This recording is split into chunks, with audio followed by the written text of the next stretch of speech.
Throughout the pandemic, the government has been clear that education is a national priority. We had worked hard to keep all schools, colleges and universities fully open, but the scientific advice we received in January meant that we had no choice but to close schools and colleges to all but vulnerable children and the children of critical workers, and to restrict in-person teaching in university to those studying to be future critical workers. It is the government's strong desire to reopen all schools, colleges and universities as soon as possible. We will prioritise the reopening of schools as we begin the process of lifting lockdown restrictions. We are acutely aware of the damage to children's education and development, particularly to the most disadvantaged pupils, by being away from school, and of the increased burdens that are placed on parents. And that's why we allowed early years providers to remain open throughout this lockdown. But the decision about when and how we can reopen has to be based on clear public health data and guided by scientific evidence and the advice of SAGE, the Joint Biosecurity Centre, Public Health England and the Chief Medical Officer, including issues such as hospitalisation rates and mortality, the rate of vaccination, and the challenge of new variants. Ultimately, it was the pressure on the NHS that caused us to move into a national lockdown, and the government is monitoring NHS capacity carefully as it reviews whether easing lockdown might be possible. The government recognises that head teachers, support staff, parents and carers need time to prepare for reopening. And that's why the Secretary of State made it clear last week that we will give 2 weeks' notice to schools, colleges and universities so that they can prepare for a return to face-to-face education. We want to give 2 weeks' notice so that parents can make arrangements for the care of their children, and we will be making announcements in the next few days. Until schools can reopen fully, it is crucial that they continue to provide high-quality remote education alongside the on-site provision for vulnerable children and the children of critical workers. And I'd like to take this opportunity to thank teachers and school leadership teams across the country for working around the clock to keep schools open for some, while also rising to the challenge of providing remote education for the millions of children who are continuing their education from home. But, Mr. Deputy Speaker, remote education can never be a substitute for days spent in a classroom led by a brilliant teacher or for children being with their friends. We want these days to return as quickly as possible, and with them this government's continuing determination, made still more urgent by the pandemic, to raise standards in all our schools, to improve the life chances of every child, and to transform the start in life for those children facing the toughest challenges. 2-minute limit. Kate Green. Thank you, Mr. Deputy Speaker. And I was pleased to see the Schools Minister at the dispatch box. I've more hope of receiving answers from him than I'm used to from the Secretary of State. But even he has failed to give parents, students and staff the credible plan they deserve. We simply don't know what the government's plan is for school reopening, other than what we read in the newspapers. In recent days, we've had reports that the Prime Minister wants pupils back before Easter, the Health Secretary saying he wants pupils back after Easter, Public Health England saying overnight that primary schools are already safe to reopen. So which is it? What is the plan for full reopening? The Schools Minister mentioned some metrics, but was vague about the required performance against them. Can he give us some more clarity? Will schools only return if R is below 1? We've read reports that Public Health England believe primary schools are safe to open. Are these reports accurate, and will he publish the scientific evidence? Will there be a credible testing plan in place as pupils return? How will the government get this chaotic system back on track? Can he tell us in what order pupils will return to the classroom? Will it be exam years first, primary schools first, or a regional variation? And what's the plan for the return of college and university students? Why has the government repeatedly ruled out the use of rotas to keep pupils in the classroom as a means of reducing transmission? What will be done to help pupils catch up on the learning they've lost? And can the Minister guarantee that schools will be first to reopen when it's safe to do so? Or will other restrictions be lifted before children return to the classroom? Parents and staff need support, Mr. Deputy Speaker, and they need to be able to plan. They need answers to these questions, and they need them now. Well, the honourable member asks for a plan. There is a plan, Mr. Deputy Speaker. Schools were closed as part of the national lockdown, a lockdown introduced to tackle the growing pressure on the NHS. And there are clear criteria for emerging from the lockdown, including hospitalisation rates and the other 3 criteria I mentioned in my opening comments. We've always been clear that schools will be the last to close and the first to open as we emerge from the national lockdown when the criteria says it is safe to begin to do so. Now, she's asked about the safety of schools. Well, we've always been clear that these restricted attendances in schools is not because schools are unsafe, but it's in order to reduce the overall number of social contacts in our community. She asked about testing. Lateral flow device testing is taking place in our schools. We're testing staff twice a week to identify asymptomatic COVID cases.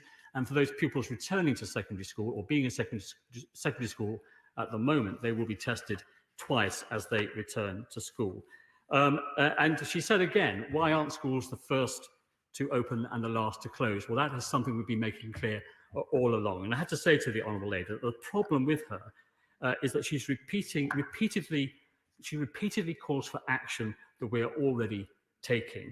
She's always 2 steps behind, and the opposition really has no plans, no direction, and no clarity on what is the biggest crisis facing this country and the world for nearly a century. Video link. Chair of the Education Select Committee, Robert Halfon. Thank you, Mr. Deputy Speaker, and I thank all teachers and support staff for all their work that they are doing to try and teach children at this time. My right honourable friend will be aware of what a number of paediatricians who've written to the Times today talking about children's anxiety, depression and self-harm all at frightening levels because of school closures, that parents are showing signs of psychological stress and breakdown as a result of the pressures of trying to homeschool their children, sustain their jobs and businesses. We just need to get our schools open again sooner rather than later. So could I ask him, why not open schools and colleges in the areas where COVID cases and the R is significantly lower? Will he put mental health practitioners in all schools to help children and parents during this time? And finally, what discussions has he had with the JCVI on priority vaccinations for teachers and support staff so we can help put an end to this revolving door of learning that's characterised education this year? We just need to get our children back in school full time as soon as possible. Minister. Well, my right honourable friend is right to pay tribute to teaching staff in our schools, and he's right to point to the very difficult circumstances that both parents and students face when they are having to learn from home and they're not with their friends. And we all know that being in school is the best thing for young people rather than learning from home. All the decisions, Mr.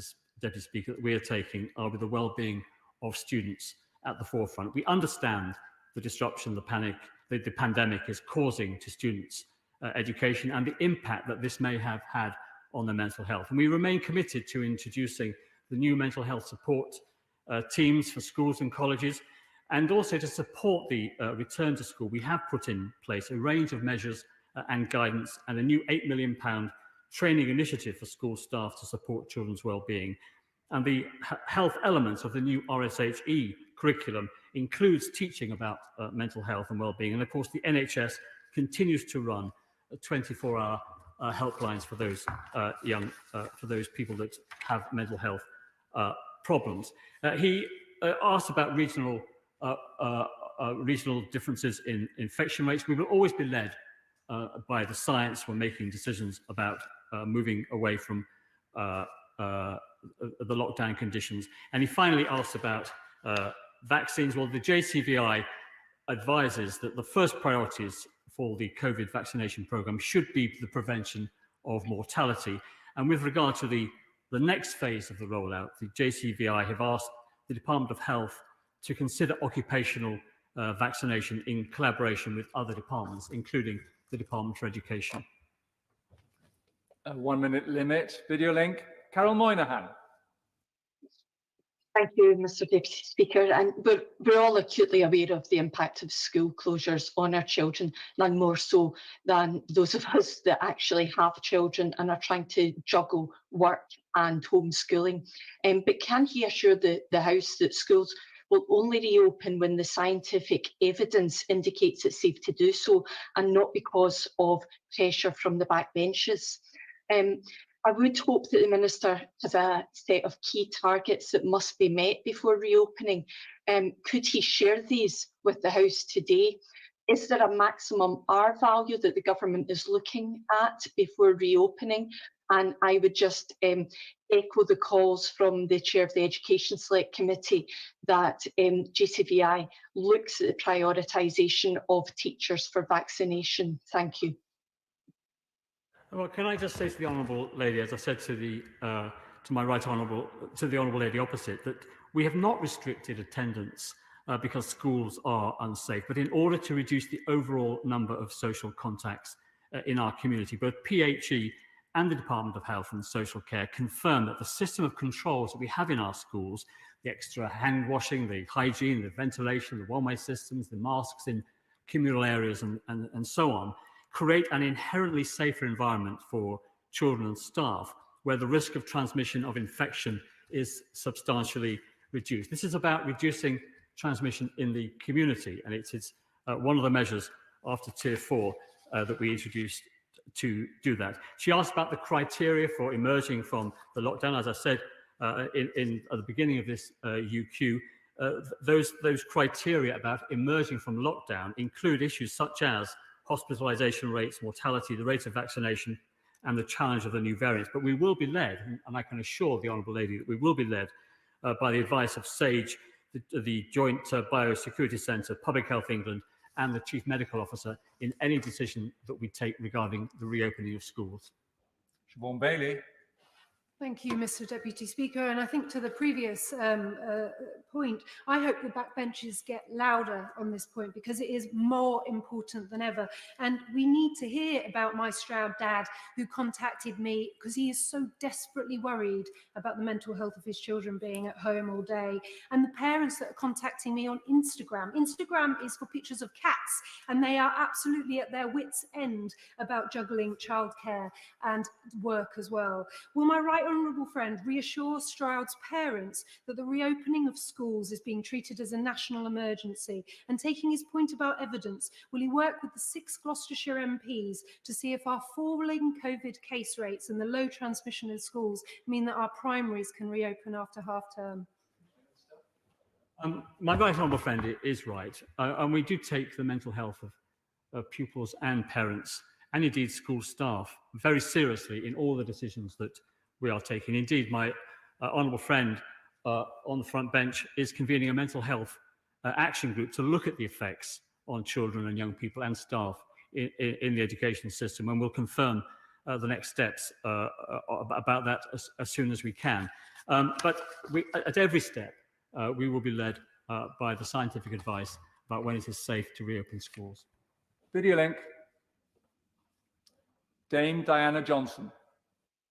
Thank you, Mr Deputy Speaker. And following on from the Chair of the Education Committee's question, the Children's Commissioner, who leaves her post shortly, is a terrific advocate for young people and has highlighted the effect of school closures on children's mental health and well-being for many months.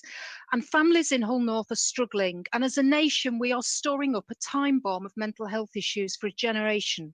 So I'd like to know, what discussions has the Minister had with the Secretary of State for Health about real and additional support to schools, to CAMS, and to the voluntary sector groups helping children and families now?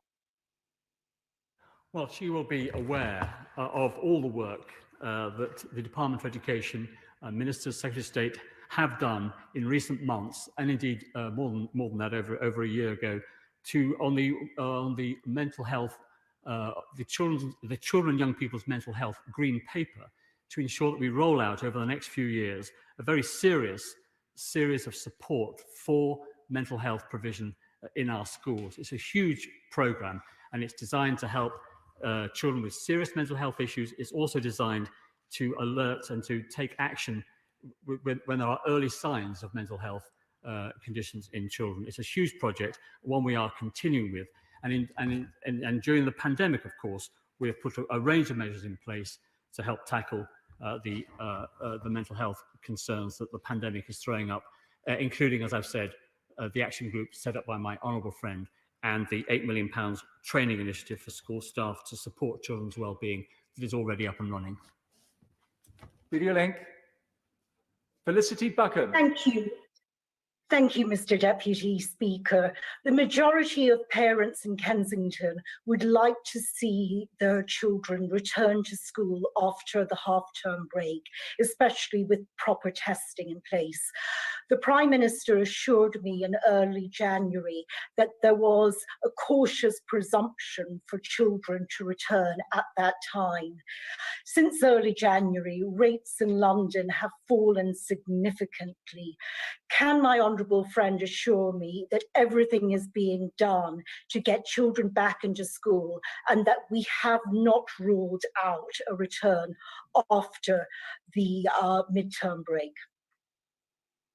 Well, as a schools minister, no one in this House, not even my right honourable friend, the member for Harlow, or indeed my honourable friend, is keener to see all schools back and open to all children and young people. But we will be led by the scientific advice when we make that decision, and that will be how we best tackle the transmission of this virus in our communities.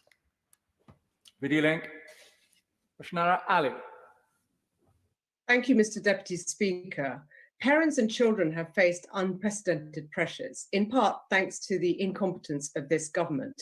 We've had the failures with test and trace, we've had indecision about school closure and now schools opening, and we've also had huge issues with the distribution of laptops. In Tower Hamlets, we have 60% of children facing poverty, the highest in the country, and a shortage of 10,000 laptops. Can the Minister update the House on when my constituents can get the laptops so that they can get the education that they need urgently while we are in lockdown? The government's had nearly a year now, and we've got children whose life chances are going to be damaged further if this isn't sorted out immediately. Well, she failed to mention, of course, the fact that this government has purchased hundreds of millions of doses of vaccine from a range of different providers, that we were one of the first countries to begin rolling out the vaccine process. She failed to point out that we have already purchased 1.3 million laptops for disadvantaged children in our schools who may not have a device, on top of the 2.9 million laptops and tablets that already exist in our schools. And so far, we have delivered to the hands of children and local authorities and schools 876,000 laptops purchased in a demanding global market, built from scratch, imported and distributed. It is an amazing logistical exercise. It would have been nice if the honourable member could have paid tribute to the work of hundreds of staff in Computer Centre and in the Department for Education for such an amazing achievement. Video link. Lawrence Robertson.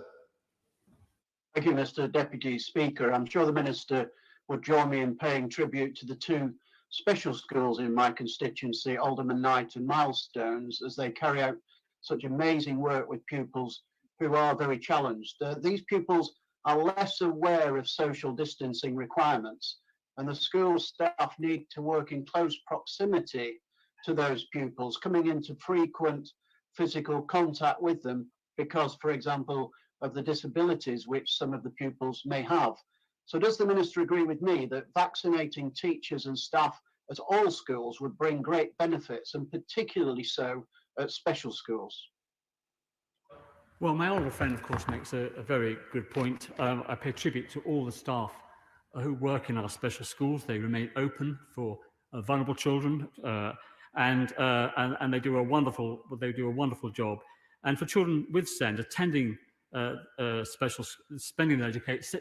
attending their education setting is crucial, so that they can receive high quality teaching and the specialist professional support that they need. And my honourable friend makes an important point about vaccines. The priority for the first phase is on mortality, but in the second phase, the JVCI will be looking at different occupations, and the Department for Education will be pressing the case for the education workforce.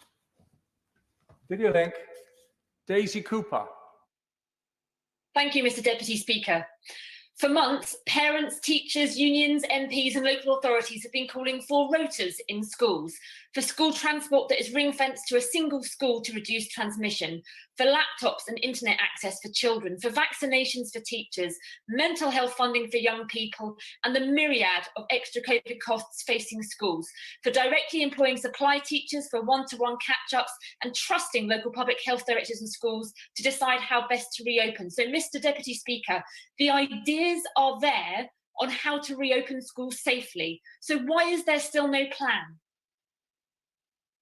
As I said at the beginning, there's a very clear plan for reopening schools. It's based on the fact that schools are part of the national lockdown, and there are clear criteria for how and when we emerge from that national lockdown. It will depend on vaccinations, it will depend on mortality, it will depend on tackling new variants, and most importantly of all, it will depend on the pressure that the NHS is facing. And all those other issues that the honourable member trotted out, we have been working on them. We have, in May, we entered into a contract to purchase 200,000 laptops. We increased that in August, we increased that in September, we increased it in October, we increased it in November. These computers are built to order. There is a long lead time, but we anticipated and prepared for every contingency, which is why we have orders in place for 1.3 million devices, of which 876,000 are now in the hands of young people and schools. She raised the issue of rotas. Well, you know, the rotas are difficult for secondary schools to implement at the same time as providing full-time education for vulnerable children and critical workers.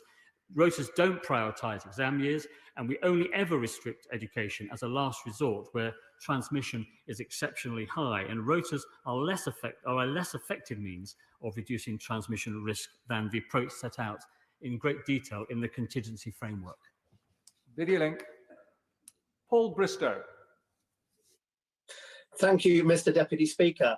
Yesterday, I took part in a mental health summit with Peterborough citizens, our local CCG, and many pupils from Peterborough secondary schools. Despite the best efforts of this government, the mental health of many students is being impacted by school closures. Will my right honourable friend join me in congratulating local students for raising these issues with me? And while I've heard what my right honourable friend has said about following scientific advice, will he, when considering the right time to reopen schools, put the mental health impact on students at the very top of his priority list? Yes, and my right honourable friend is right to raise the issues that he does. And we do put mental health concerns at the forefront of all our decision making when it comes to schools and when it comes to the reopening of schools. And I pay tribute to those students who have taken this issue as seriously as they have done, and which is why we have, over the longer term, putting in place the recommendations in our green paper on children and young people's mental health, which will, I believe, once it's fully rolled out, transform the provision of mental health services for children in our schools. Video link, Ian Mearns. Very grateful, Mr. Deputy Speaker. Thank you very much indeed. Mr. Deputy Speaker, the Minister is insistent that there is a clear plan for reopening schools. And of course, we know that schools are largely open for those important children with additional needs or who are children of key workers. But surely we've got to be doing more than hoping for the best. We've actually got to be planning for the worst and letting school leaders and their governors know what these proposals consist of. If they don't know, they can't plan and prepare for the eventuality of being told what the plan is by the Minister. And Minister, can we also please have delivery of laptops which are free of malware? All too many of the laptops delivered to schools in my vicinity, and not all of them have got them yet, by the way, but all too many have had laptops delivered to them with malware. Well, of course, we do want to give schools the appropriate notice, and that's why my right honourable friend, the Secretary of State, said last week that we would give schools and colleges and universities 2 weeks' notice. And it isn't just for the schools, of course, it's for parents as well who need to know precisely what the childcare arrangements are going to be for their their children. As for the malware issue, this occurred in a very small number of devices. They have been dealt with. The virus has been removed. Video link. Bob Blackman. Thank you, Mr. Deputy Speaker. I know my honourable friend is as keen as everyone is to get schools back fully open with children back in school. But as we emerge from the national lockdown, it's likely that we'll go back into some form of tiered approach. So can he update the House on what the plan will be? Will all schools of a particular type be fully open, or will it be based on the tier in which a particular area is based? Because that's going to be vitally important in terms of heads and senior staff planning for how they reopen their schools fully. Well, my honourable friend is right to raise these issues, as he always does. But we continually talk, Mr. Deputy Speaker, to stakeholders, to advisory groups, and we discuss all options about how we open schools when the scientific advice says that it is safe to do so. Video link. Eric Twigg. Thank you, Mr. Speaker. I'd just like to put on record my thanks to teachers and the support staff in schools for the tremendous job they're doing at the moment. Well, my question to the Minister is this. Some teachers who have COVID-19 are not just absent for a few days, but actually in some cases for many weeks. Will he ensure that when schools reopen, resource will be available to cover long-term staff absence, ensuring that children do not fall further behind?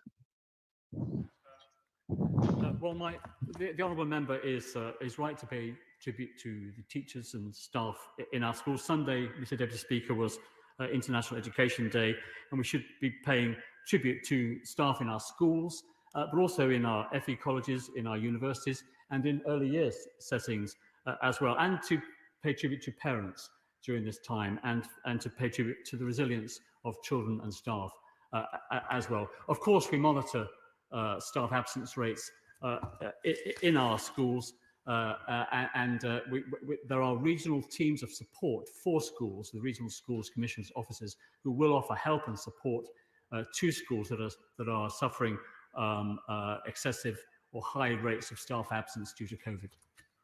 Video link. Simon Jupp. Thank you, Mr. Deputy Speaker. Getting our children safely back into school is clearly a priority for this government, and it's right that reopening next month remains under review. I'm sure many parents in East Devon will be concerned by significant delays, as we all know that although schools across Devon are going above and beyond to provide virtual learning, nothing beats the classroom. Could my right honourable friend confirm the government will keep all options on the table for reopening schools, including reopening on a regional basis, if the scientific evidence supports a phased return based on vaccinations and case rates in different parts of the country?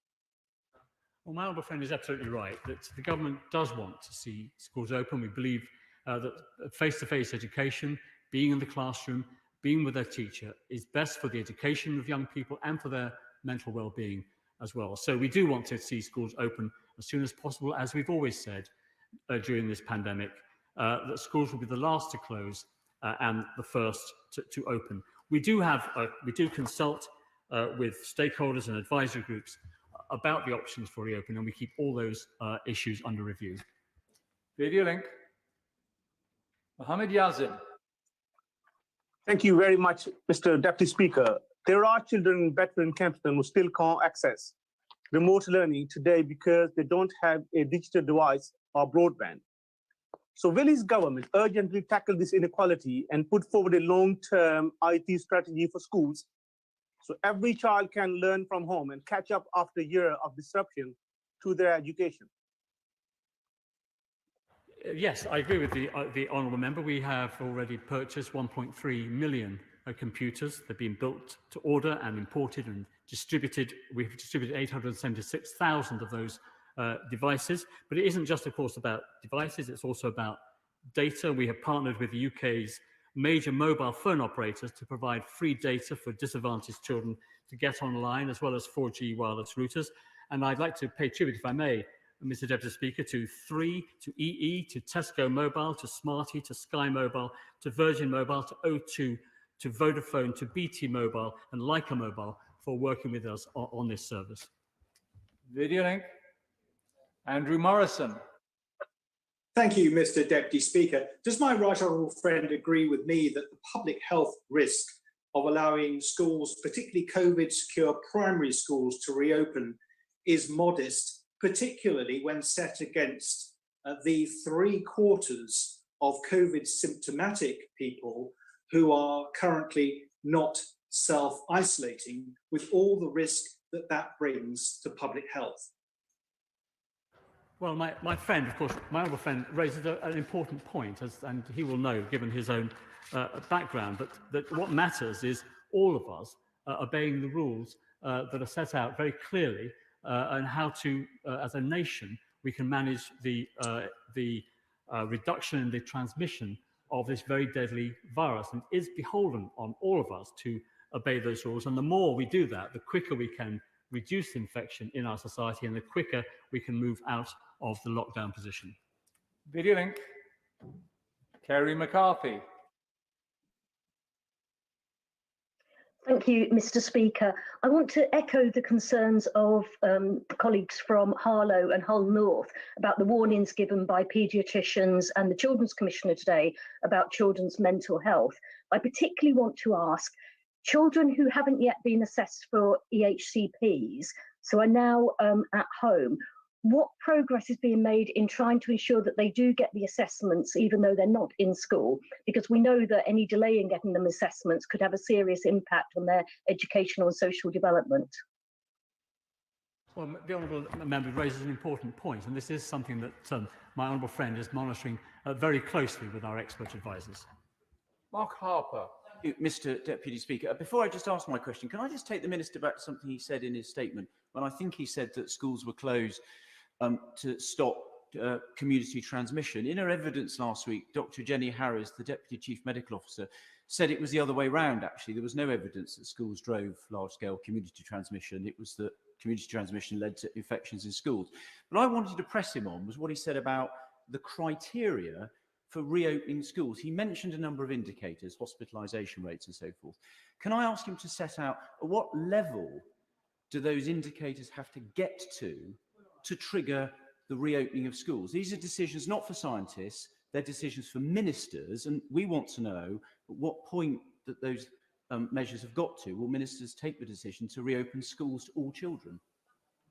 Well, the point I was making about the reason why schools were been asked to restrict access to children other than vulnerable children and the children of critical workers is nothing to do with the safety of the schools themselves. It is about reducing community activity, and that in turn will then help to reduce transmission risk in those communities. That's the reason behind adding school closures to the other closures in the economy that have taken place prior to that decision that we were advised to take in January. Now, my honourable friend rightly asks about what are the criteria that will determine whether and how soon we move out of the national lockdown position.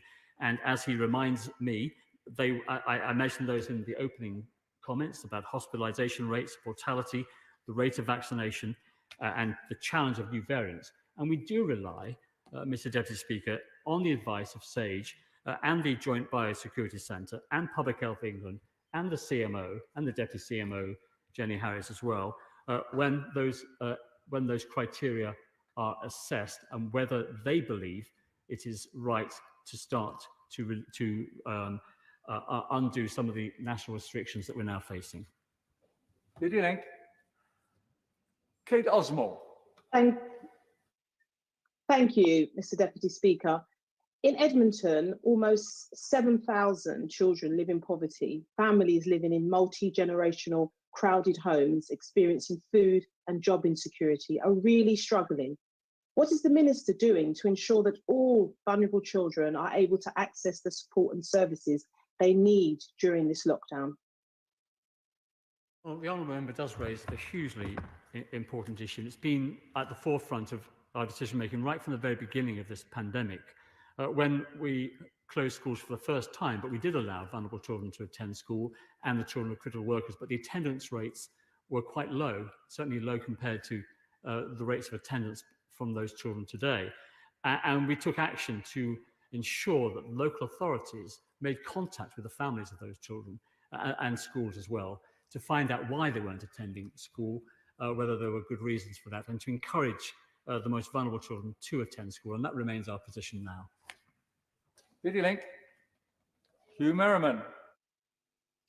Thank you, Mr. Deputy Speaker. And I want to thank all the teachers that continue to work so hard to teach our young pupils. But given by mid-February, we should have vaccinated those accounting for 90% of mortality risk, why can't pupils return to their classrooms later that month? Surely by that time, the risks from school attendance will be lower than last autumn when the school gates were open to all. Well, my honourable friend is right to raise these issues, and I agree with him to the extent that vaccination is an important criteria that will determine how and when we emerge from the national lockdown position, of which schools are an important part. But it's only one of the criteria. Hospitalisation rates are also important, mortality rates are also important, and so is the challenge of any new variants. And we rely on the advice of the scientists to weigh up those different criteria and to advise us on when and how soon we can undo the national lockdown. Video link. Kim Johnson. Thank you, Mr. Deputy Speaker, and I'd like to send my thanks and solidarity to all the teachers and support staff in my constituency of Liverpool Riverside who are working through these very challenging times. Mr. Speaker, the pandemic and school closures has had a widening education attainment gap for working class black and white pupils. The catch-up funding is not sufficient to achieve the levelling up required. Will the government review progress made with the financial support allocated to schools and provide more funding when necessary? Thank you, Mr. Deputy Speaker. Well, the honourable member is right. I mean, everything this government has been seeking to do since 2010 has been about closing that attainment gap between children from disadvantaged backgrounds and their peers. And we don't intend to let this pandemic divert us from that overarching objective. But there's no question that the pandemic itself during this period has widened that attainment gap right now. And our objective is to close that attainment gap again as soon as we can. That's why we secured £1 billion of funding, catch-up funding, of which £650 million is a catch-up premium for all pupils, and £350 million of that is funding the National Tutoring Programme, designed to help the most disadvantaged young people with one-to-one and small group tuition, which is an effective way of helping children to catch up. Video link. Steve Baker. Mr. Speaker, I refer to the declarations I've made relating to the COVID recovery group. Would my right honourable friend please either open the schools or justify the decision to keep them closed by quantifying the harms and the benefits of his policy? Well, as I've said, my honourable friend, of course, you know, I'm always happy to debate these issues with him. And the national lockdown was based on very clear criteria, and emerging from the national lockdown will also be based on very clear criteria. And the schools element of that national lockdown is very much part of that process. So we continually talk to stakeholders, we continue to talk to advisory groups, but we will ultimately be led in our decision-making by the advice of SAGE, the Joint Biosecurity Centre, CMO, and the Department of Health. Video link. Debbie Abrahams. Thank you, Mr. Deputy Speaker. We all want schools and other educational settings to reopen as soon as it is safe to do so. It is absolutely right for the Shadow Education Secretary to be calling on the government to publish their plan defining the conditions for this safe reopening, given once again the confusing mixed messages from this government. The Minister has said that NHS pressures and the level of COVID circulating in the community are key criteria for determining lockdowns, including in schools. So what discussion has the Education Secretary had with the Transport Secretary about the DVLA outbreak and the impact that workplace transmissions is having on COVID case levels? Thank you, sir. Well, these are criteria that, of course, are monitored the whole time. Wherever there are outbreaks, in whatever segment of society or the economy that those increasing or decreasing transmissions take place, that is the criteria upon which SAGE, the Joint Biosecurity Centre, and CMO and Public Health England will advise us about when it's safe to reopen schools. Michael Fabricant. Thank you, Mr. Deputy Speaker. Well, contrary to the mood of this urgent question so far, can I just point out that today is a day where we have surpassed 100,000 people on deaths in the United Kingdom. 37,000 people are currently in hospital for COVID. And now's not the time to set arbitrary deadlines for the opening of schools or arbitrary targets, which means that schools can then be opened. We must go by the medical advice. And in connection with that, may I ask the Minister, does he not think it's a good idea if we were to vaccinate everyone who is an adult who works in school sooner rather than later to stop public transmission of COVID? Well, my honourable friend is quite right to point to that very tragic milestone, and our thoughts, I'm sure the thoughts of everyone in this House, are with the families and friends of people that we have lost during this COVID pandemic. And he is right, therefore, to point out that there are 37,000 people in our hospital at the moment with this virus, which is higher than it was at the peak of the virus last year.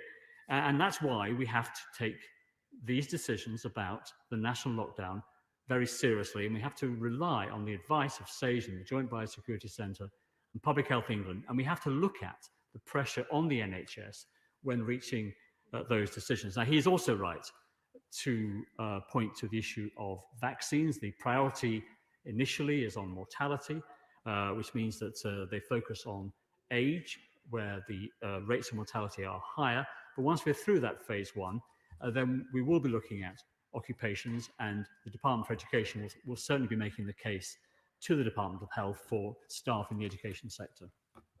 Meg Hillier. Thank you, Mr. Deputy Speaker. Mr. Deputy Speaker, I was one of those advocating for schools to stay open as long as possible, but I do agree with the Minister that with the height of the pandemic that we're in now, it was the right thing to do. I would say that very reluctantly. However, the longer it goes on, the worse it is, as we all know, for pupils. There's a lot of fanfare about the National Tutoring Programme, but what serious consideration is he and the department giving to providing proper catch-up summer lessons and so on, particularly for those young people going into exam years, because these young people won't get that time back, however good the online learning is? Yes, the Honourable Lady is absolutely right, and this is an issue that we are considering the whole time, and the £1 billion catch-up fund is important, so is the National Tutoring Programme. But of course, we have to also take into account what we're going to do when children are back for the longer term to make sure that we do help these young people to catch up. And the older they are as school children, the less time they have left in school before they leave. So this is an issue we are giving a great deal of thought to as we plan further announcements in the near future. Video link. Thank you, Mr. Deputy Speaker. Does my honourable friend agree with me that Scotland would be better served if the SNP bothered to care about more than their fixation on yet another independence referendum, and rather than callously exploiting the crisis, began prioritising the education of Scotland's children, who the SNP shamefully continue to let down by years of failing education policy due to the SNP's poverty of positive ideas and responsible leadership? Well, my honourable friend is preaching to the choir when it comes to advocating prioritising education policy above all other policies in government. I think as a schools minister, I would say little else. Not sure whether the Minister is the right person to ask that question of, but nonetheless. We'll pass on video link. Ellie Reeves. Thank you, Mr. Deputy Speaker. Special schools in my constituency, Brent Knoll, Riverside and Watergate, remain open and are doing a tremendous job, often providing personal and medical care on top of teaching. I echo calls that the school staff be a priority for vaccinations, but will the Minister also consider treating staff in special schools akin to frontline care workers and be prioritised for the vaccine without delay? Yes, that is an important point to raise. And as I've said before, the JVCI's priority is mortality, which is based principally on age, and also they prioritise those working for the National Health Service and in care homes. But the second phase will be occupationally based as well, and we will be making the case for staff in special schools as well as other staff in the education sector. Video link, Mary Robinson. Thank you, Mr. Deputy Speaker. Will the Minister join me in thanking teachers across Cheadle who have educated vulnerable children and children of critical workers in school, as well as managing the challenges of remote learning? When schools fully reopen and the Minister assesses the inevitable variation in children's learning throughout COVID, will he also recognise the educational impact of regional COVID restrictions, which cause pupils to lose even more time in the classroom due to our local higher case rates in the autumn? And would he consider additional targeted educational resources and teaching support to address any educational disadvantage as we move beyond COVID? Well, I certainly do join my honourable friend in paying tribute to teachers in Cheadle, combining both teaching vulnerable children and critical workers children full-time in school, as well as providing high-quality remote education to those pupils who are at home, is a huge challenge. And of course, teachers also have to maintain all the safety measures that are in place in schools to ensure that we minimise the risk of transmission in school. So we're all aware, I'm aware, of the very real challenges that teachers face. And of course, catch up, making sure that those children who have not coped as well with remote education as they would in the class are able to catch up as swiftly as possible once they return to school is a key priority for the department, and we'll be saying more about that in the weeks ahead. McDonald. Thank you, Mr. Deputy Speaker. Of course, schools need a return plan, but what about those children unable to learn remotely in the meantime? The government slowly distributes laptops that are unusable without connectivity, but 1 million children have only mum's mobile as their connection. A further 500,000 have no connection at all, so cannot receive network data boosts. 9 months on, why has the Minister still not ensured these children can connect from home so they don't fall even further behind?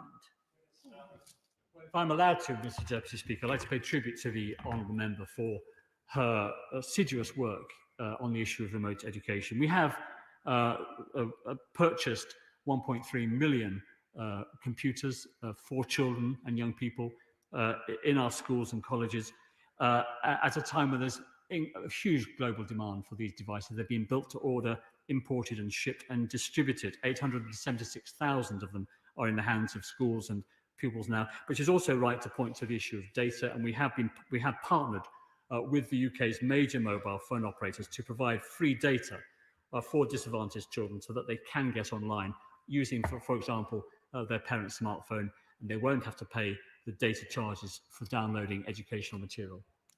Video link.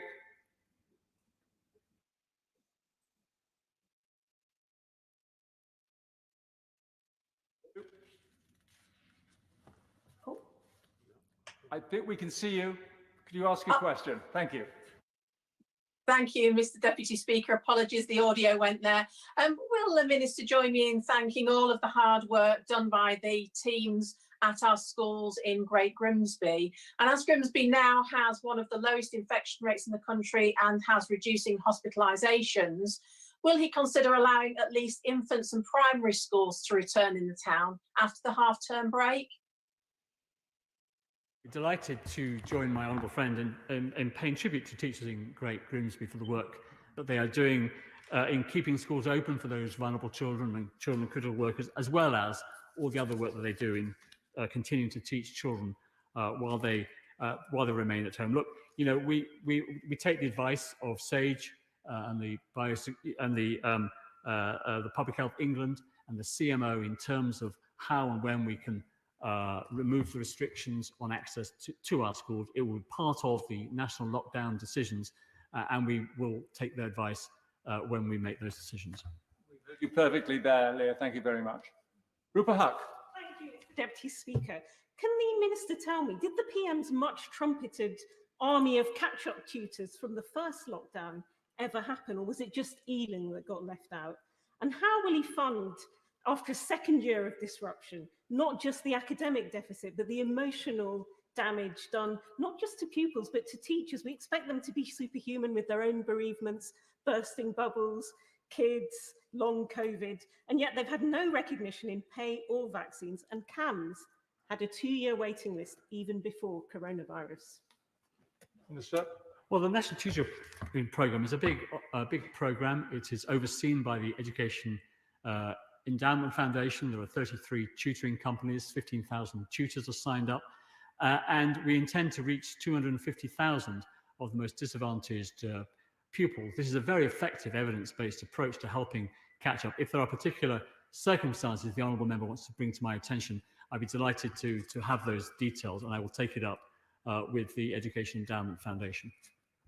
Video link. Jane Stevenson. Thank you, Mr. Deputy Speaker. I'm increasingly concerned about the mental health of our young people while schools remain closed. I'd like to thank Wolverhampton's youth MPs, Tutsirai Rakawa and Ruby Cochrane, for discussing this with me recently. Many young people are struggling with feelings of isolation and are worried about falling behind with schoolwork. They're anxious that this will impact their future exam success, their choice of university, and their career path. What measures will the government be taking to really support these people with their mental health? Well, the government has made children's well-being and mental health a central part of our response to the pandemic. We've already set up the Wellbeing for Education Return project, backed by £8 million, to help support the well-being and resilience of pupils, parents and staff in light of the COVID pandemic and lockdown. And we're very aware and concerned about the impact that this pandemic has had on the mental well-being of so many children in our schools or at home trying to learn remotely. Video link. Alex Cunningham. Thank you very much, Mr. Deputy Speaker. Before the lockdown, children in the north had missed many more days than their counterparts in the south. The schools have also suffered a financial crisis as the pandemic has cost them eye-wateringly sums of money just to keep things safe. How will the Minister ensure that children in constituencies like mine in Stockton are not left behind, and that their schools have the extra funding they need to ensure regional attainment gaps don't get even wider than they were before the pandemic? Well, we did secure a very good 3-year settlement for school funding with the Treasury, and that was confirmed in the Spending Review 2020, despite all the other challenges on the Treasury. In addition to that, we secured £1 billion funding for schools for catch-up, and there are also specific funds to help schools tackle and pay for the additional costs, that they have incurred due to COVID, such as the costs incurred between the March and July last year, and extra staffing costs incurred in November and December last year as well, when schools went back. And for those schools that are in difficult financial constraints, they are always able to talk to their local authority or to the EFSA if they are an academy. Tom Hunt. The Minister would be aware of a letter from HMC, which is, and actually Ipswich School is one of those schools, which is showing great spirit and really rolling its sleeves up and saying that we want to help. We think we can vaccinate all teaching staff and stuff within a very short period of time. If the Joint Committee of Vaccination takes a decision, once all of the most vulnerable get their first dose, that teachers should be prioritised, would it be an appropriate moment at the point to which all of the most vulnerable have had their first dose, which provides a significant amount of protection, and all teaching staff have had their first dose, which provides a significant amount of protection? Surely at that point, the harms and the dangers caused by school closures become greater than any potential public health risk. Well, my honourable friend makes an important point. I'm sure it will have been heard by the Department of Health. I've got a lot of responsibilities on my plate, as does my honourable friend, but I'm not responsible yet for the rollout of the vaccine programme, which is, in my judgment, going extremely well, with over 6 million people vaccinated so far. Video link. Stephen Timms. Thank you, Mr. Deputy Speaker. Kensington School in East Ham is Pearson National Teaching Awards Primary School of the Year. They asked for 100 devices for children to learn. They need more than that. They've so far received 32. When can they expect the rest? The Minister's indicated there's about 500,000 devices purchased but not yet distributed. When will they all get out, and will the department be purchasing more? Well, I'm very happy to look into why that particular school didn't receive their devices, and I will be in touch with the honourable member, the right honourable member.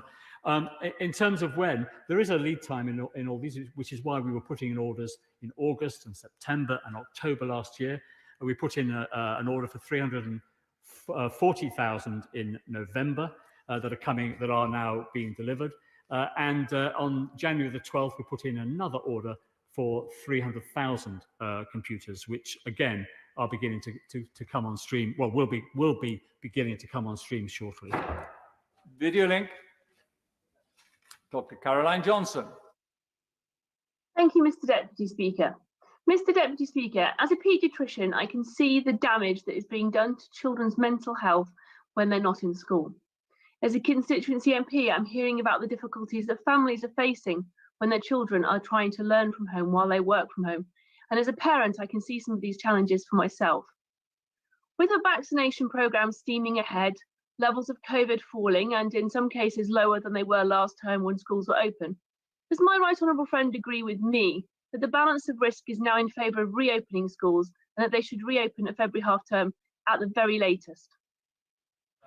Well, my honourable friend, with her experience in the NHS and her experience as a mother, is right to point to the importance of children being back in the classroom. It's right for their education, it's right for their mental well-being, it's right for them to be with their friends. And it is our priority as a government that education will be a national priority during this pandemic. Schools will be the last to close and the first to open, and that remains our position. Video link. Paul Blomfield. Thank you, Mr. Deputy Speaker. Teachers have taken on many additional tasks during the pandemic, as well as developing online learning. It's a substantial job in itself. Could the Minister therefore consider providing extra support to schools in delivering the testing that's needed? Would he also say a little bit more about plans to address lost learning, which affects all years and not just those with imminent exams? But the honourable gentleman raised the issue of testing. We are testing staff in schools twice weekly to identify any asymptomatic cases, which I think is an important measure that we have taken. And we are helping schools with the cost of rolling that out, with £78 million of funding available for schools to employ agency workers and others to help them deliver those lateral flow device tests. He's right to point out lost education is important. It's why we are supporting the Oak National Academy. This is set up by a group of teachers. We funded it with over £4 million. They've had 3 million individual users, and 32 million of their lessons have been viewed online. Video link. Andrew Griffith. Thank you, Mr. Deputy Speaker. I welcome the Minister's commitment that it's the government's absolute priority to reopen schools and, I should say, get undergraduates back to university. And I'm reassured that he keeps open the option of returning after half term. In the meantime, can I thank all of the teachers and heads in Arundel and South Downs for their hard work during this crisis, and also the Minister himself for his help in getting free laptops to Upper Beeding Primary School after I raised it with his department. Minister. Well, my honourable friend and neighbouring MP, I'm very happy to join him in paying tribute to teachers in his constituency. And I'd like to add, if I may, since he's a neighbour, to all the teachers in Bognor Regis and Littlehampton as well, for the sterling work that they are doing and his teachers are doing in supporting children during a very challenging period. Video link. Vicky Foxcroft. Thank you, Mr. Deputy Speaker. Schools are currently doing a fantastic job of providing remote education and reaching out to vulnerable families, but inevitably some pupils will fall through the cracks. As our 2020 Youth Violence Commission report highlights, the links between young people disengaging from school and an increase in the likelihood of them being victims or perpetrators of serious violence are well established. Now, until schools reopen, what extra support can the Minister put in place to ensure schools are able to support those most at risk? Honourable member raises a very important point. It's why we've kept alternative provision open. It's why we keep special schools open, and it's why we keep schools open to vulnerable children to make sure that they are in school where they can be protected. And I do share her view that the most important risk factor, leaving aside the pandemic, for young people is not being in school. So we need to do everything we can to help children remain in school in normal times, and it's why we want to reopen schools to all pupils as soon as the science allows. Video link, Neil O'Brien. Thank you, Mr. Deputy Speaker. Will my right honourable friend join me in paying tribute to the teachers across Harbour, Erdby and Wakeston who've done an incredible job in keeping schools open for key worker and vulnerable children during very difficult circumstances? And does he agree with me that given the huge uncertainties about how fast infections will fall, the risks from new variants, the effect of vaccine rollout, we have to make schools reopening decisions, which we're all desperate to see, based on scientific advice rather than arbitrary deadlines? Yes, I will join my honourable friend in paying tribute to the teachers in his constituency who, like teachers up and down the country, are working around the clock to ensure that both the children in the school have a safe and caring environment, but also they're helping to educate children while they are at home. And can I pay tribute to my honourable friend for the way that he has analysed a lot of the scientific data and helps those of us who are less scientifically minded to understand the huge raft of data and science that is out there. So I pay tribute to him for that. And he's absolutely right that in all the decisions that we take, we need to make sure we are led by the science. And can I thank the Minister for responding to the urgent question for over an hour, answering 40 questions, of which 34 were remote. So we'd like to thank the technicians for making that absolutely possible. We will now suspend for 3 minutes for hygiene purposes. Order.